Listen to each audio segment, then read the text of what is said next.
Olá, senhores. Quero deixar claro que as minhas críticas nunca são direcionadas para as mulheres que de fato são sinceras, espiritualizadas e decentes. Senhores, como vivemos em um país tradicionalista, é comum encontrarmos cavaleiros brancos e conserva-cucks surtando e dizendo coisas do tipo: Como ousa atacar a honra de uma mulher? A visão tradicionalista coloca os seres de luz como deusas imaculadas, puras e cheias de honra. Nós sabemos que deusas imaculadas e puras os seres de luz não são, e a questão da honra será explanada no decorrer deste vídeo. Para facilitar a compreensão do que será abordado neste vídeo, eu explicarei a diferença entre o sujeito imoral e o sujeito amoral.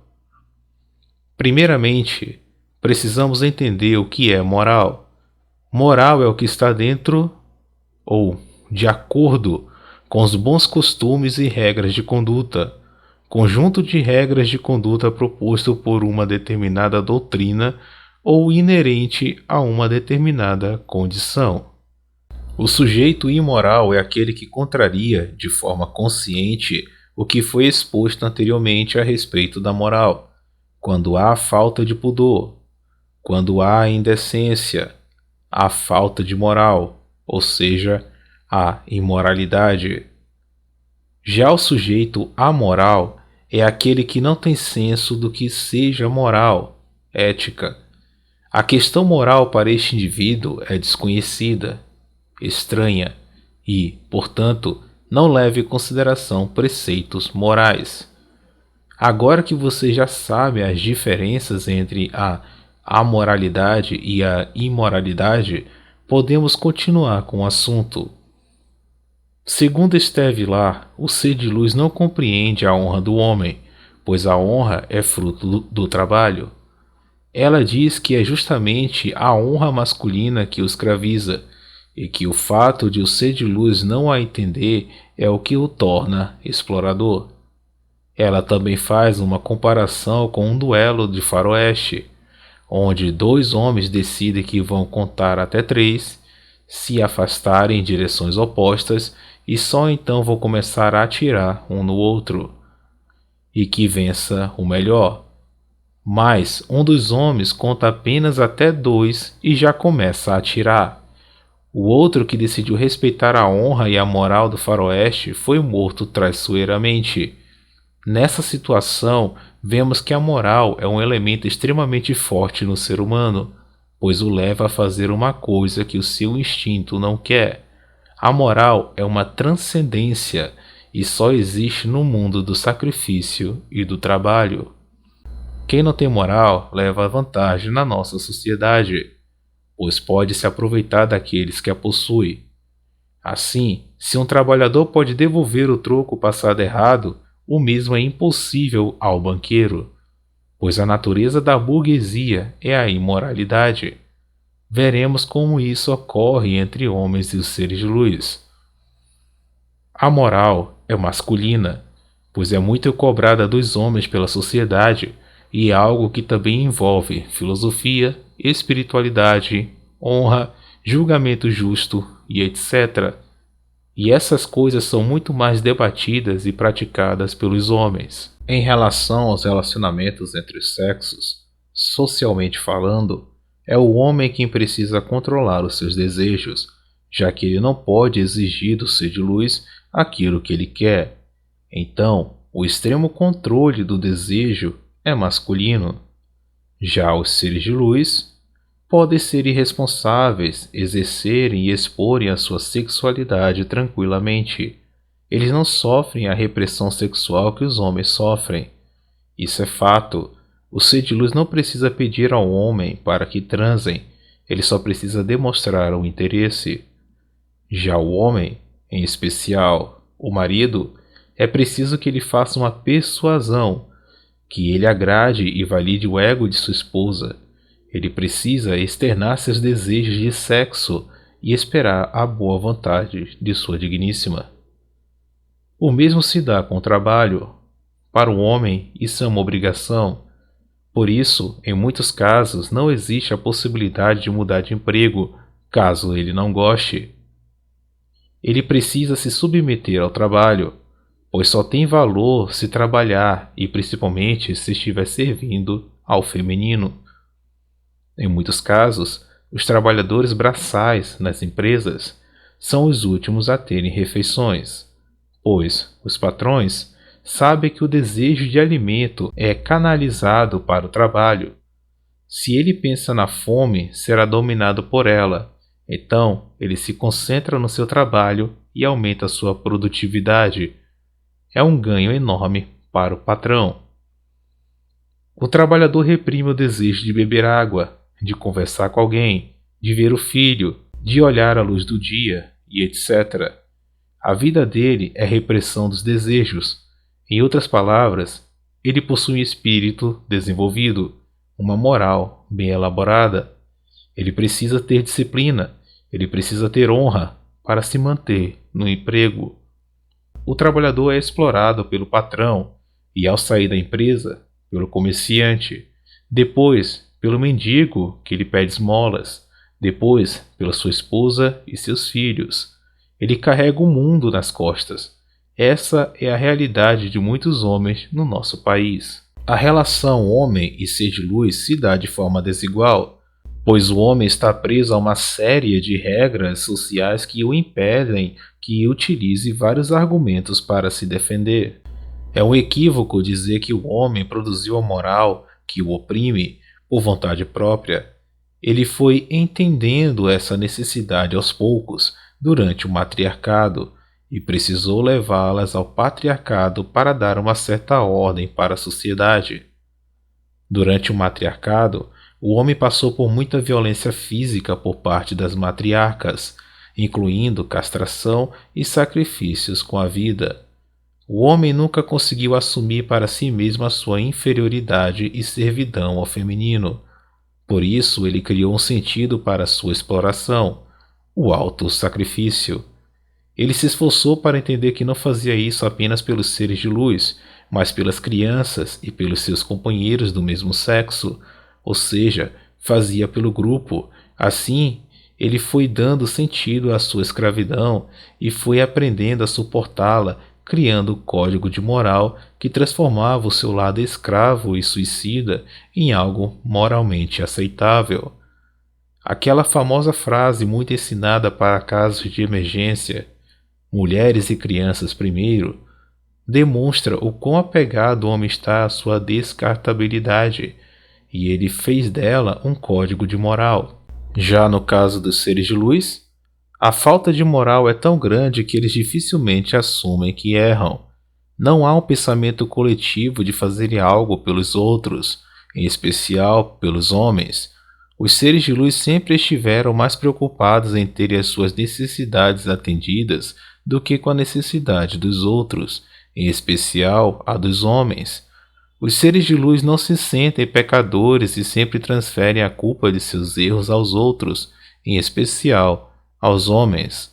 A moral e etiqueta para as nossas amadas fêmeas são mera conveniência. Elas detestam seguirem padrões morais e éticos, mas amam cobrá-los dos homens quando elas são as beneficiadas. Para elas, os bons costumes passam a ser apenas costumes chatos sem qualquer valor. Mesmo numa igreja, é possível vermos pseudo-virtuosas com roupas provocantes. A religião apenas consegue amenizar, mas elas continuam tentando mostrar suas curvas, suas nádegas e seus seios, mesmo nas igrejas mais conservadoras. Um homem, ao se deparar com uma situação dessas, não pode reclamar e deve ter extremo controle de seus instintos e emoções, porque corre o risco de ter problemas como anginas da igreja, com o papai Estado e etc. Isso que eu estou falando a vocês é uma verdade. As igrejas estão se tornando um local de desfile de roupas provocantes e manginas ficando loucos. A juventude atual tem procurado as igrejas mais liberais, pois, nessas igrejas, as garotas têm a liberdade de usar roupas provocantes para chamar a atenção dos camaradas, terem seus egos validados e escolher o melhor partido entre eles, e os homens vão para adorar as curvas, as nádegas e os seios de suas deusas.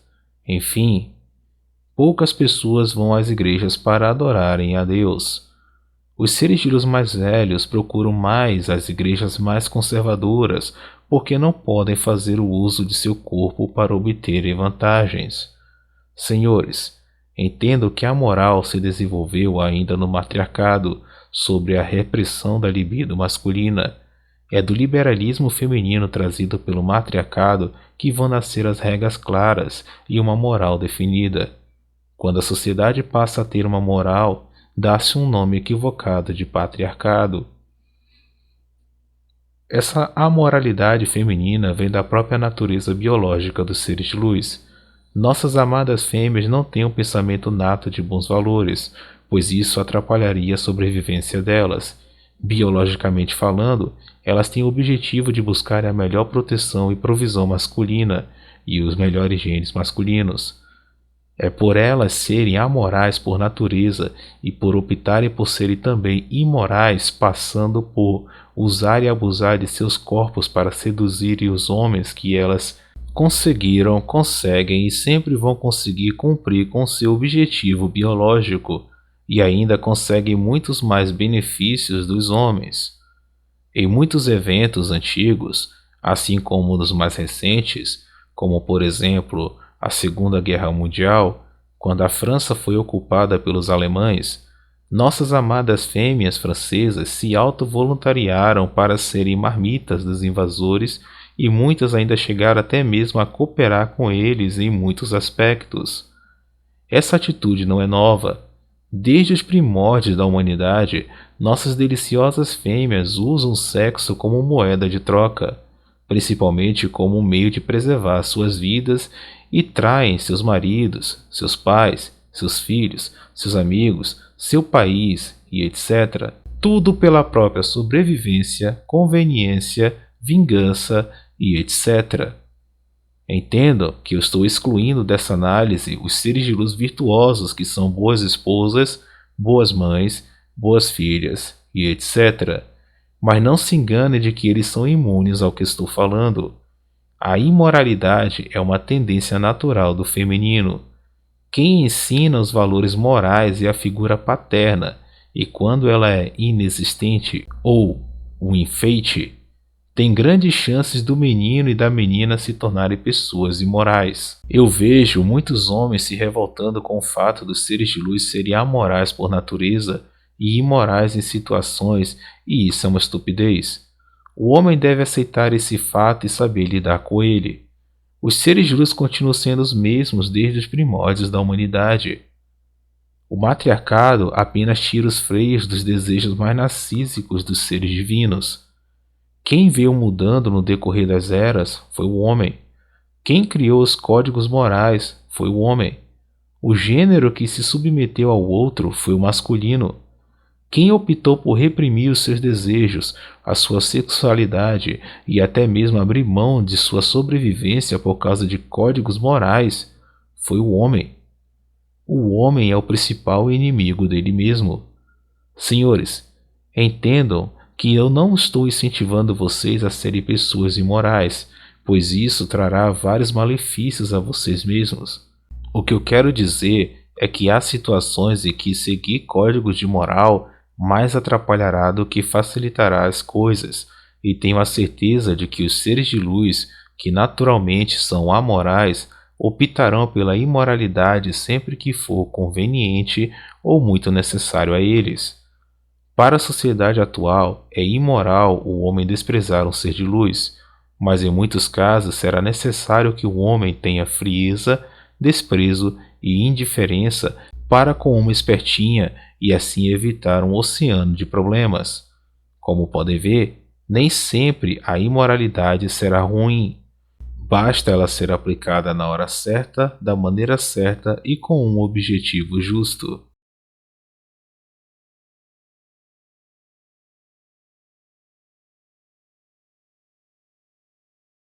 É comum encontrarmos adoradores da dama que se dizem homens religiosos ficando pé da vida quando ouvem algum camarada falando sobre o profano feminino. E no caso do assunto deste vídeo, os caras chegam a querer nos bater.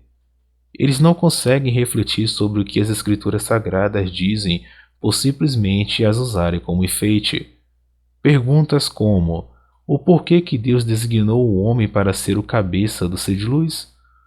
O porquê que é pedido que o ser de luz respeite e se sujeite ao seu marido? E etc. Já ajudariam esses camaradas a entenderem muitas coisas sobre o profano feminino. Quem está mais preocupado com filosofia, espiritualidade, bons padrões morais e etc. é o homem e não o ser de luz. Não que não tenha seres de luz que dão valor a essas coisas, é claro que tem, mas a frequência que encontramos seres divinos falando sobre essas coisas é muito menor do que encontramos homens falando sobre isso. Em comunidades femininas, o que mais vemos são assuntos como sexo, promiscuidade, como dominar um homem, meios de masturbação, empoderamento feminino, o tempo necessário de namoro para que se tenha o direito à partilha de bens, métodos de vingança, relatos uns mais constrangedores do que os outros e etc. E também é possível presenciarmos coisas mais cabulosas como tutoriais de como matar o marido, livrar-se do corpo e utilizar os benefícios do ginocentrismo para se safar da prisão. Quem tem perfil fake nessas comunidades sabe muito bem o que eu estou falando. Na sociedade atual, enquanto os bons homens estão carentes de atenção feminina, esforçando-se para seguirem bons padrões morais na esperança de chamarem a atenção de suas deusas, as suas divinas graças, os seres de luz, estão cada vez mais imorais, misândricos, egocêntricos e narcisistas. Por causa disso, muitos camaradas estão tendo surtos psicóticos ou arrependendo-se amargamente de ter cedido à sua carência emocional, pois passaram a ter muitos mais problemas após se envolverem com uma espertinha. Existe ainda algumas denominações religiosas que dizem que quando um casamento está mal, a culpa é do homem, que não sabe gerenciar a sua família. É óbvio que isso é uma falácia dos adoradores da dama, e esses patifes ainda privam o camarada que está passando por essa situação de conseguir progredir dentro dessas religiões. Os adoradores da dama, religiosos, ainda costumam utilizar textos das escrituras sagradas deturpados com o ideal tradicionalista religioso, convencendo muitos homens a se destruírem em vários aspectos, enquanto privam as pseudo-deusas das consequências de suas irresponsabilidades.